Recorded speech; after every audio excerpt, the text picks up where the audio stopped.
స్వామి. తల్లి జేసున్నాదుంగాంచి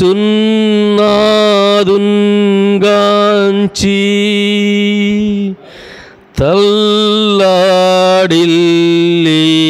సమ్మాసిల్లే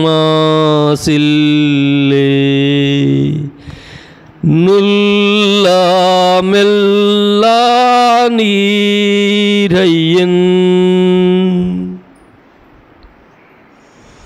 5వ స్థలము, యేసు ప్రభుని సిలువను మోయుటకు సిరేనియా సియోనుడు తోడ్పడుట.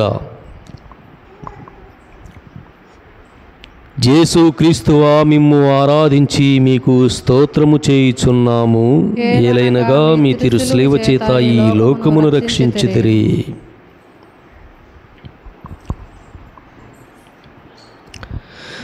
ప్రభుని శరీరంలో శక్తి సన్నగిల్లింది. రక్తసిక్తమైన దేహముతో శిలువ భారముతో అడుగు ముందుకు వేయకలేకపోతూ ఉన్నాడు ప్రభు. ఆయనను కపాల పర్వతము పైన శిలువకు కట్టి వ్రేలాడదీసి అవమానకరంగా చంపాలి అనేది వారి నిర్ణయం.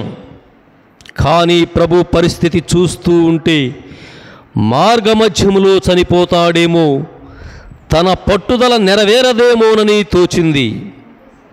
ప్రభువుకి కొంత విశ్రాంతి అవసరమని అనుకున్నారు. ఆ శిలువను కొద్దిసేపైనా మోసేవారెవరా అని చుట్టూ చూశారు. ఉదయము నుంచి పొలములో పనిచేసి అలసిపోయి ఇంటికి వెళుతున్న సిరేనియా సియోనుడు కనిపించాడు. ప్రభువు శిలువను మోయమని సియోనుడిని బలవంతము చేశారు. సియోనుకు శిలువ మోయటము ఏమాత్రము ఇష్టము లేదు.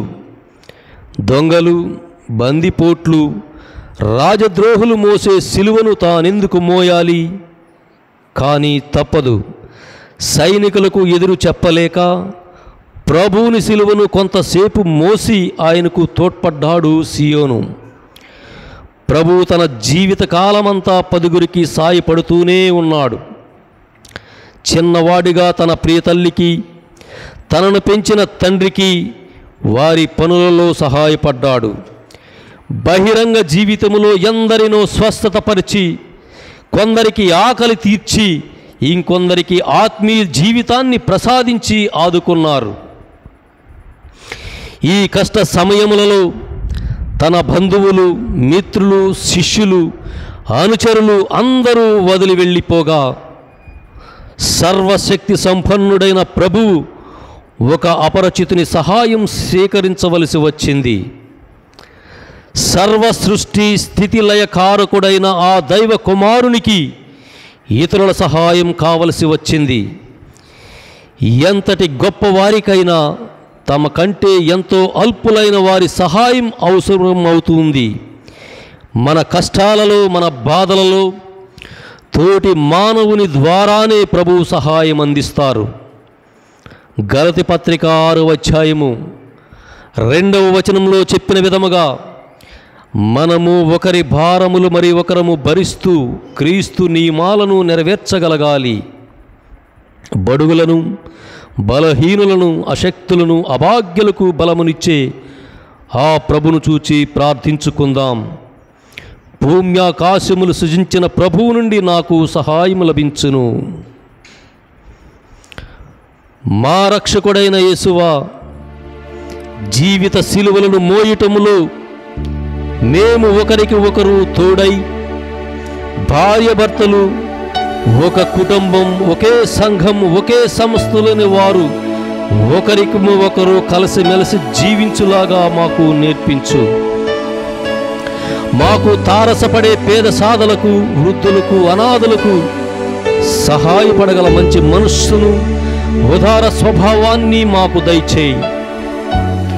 నీతో ఉన్న కొద్ది పరిచయముతోటే మారు మనస్సు పొంది తన కుమారులైన అలెగ్జాండరు, రూఫసులను నీ అనుచరులను చేసి ధన్యుడైన సియోను వలె మేము మా కుటుంబీకులము నీ నిజమైన అనుచరులమగునట్లు మమ్ము దీవించు.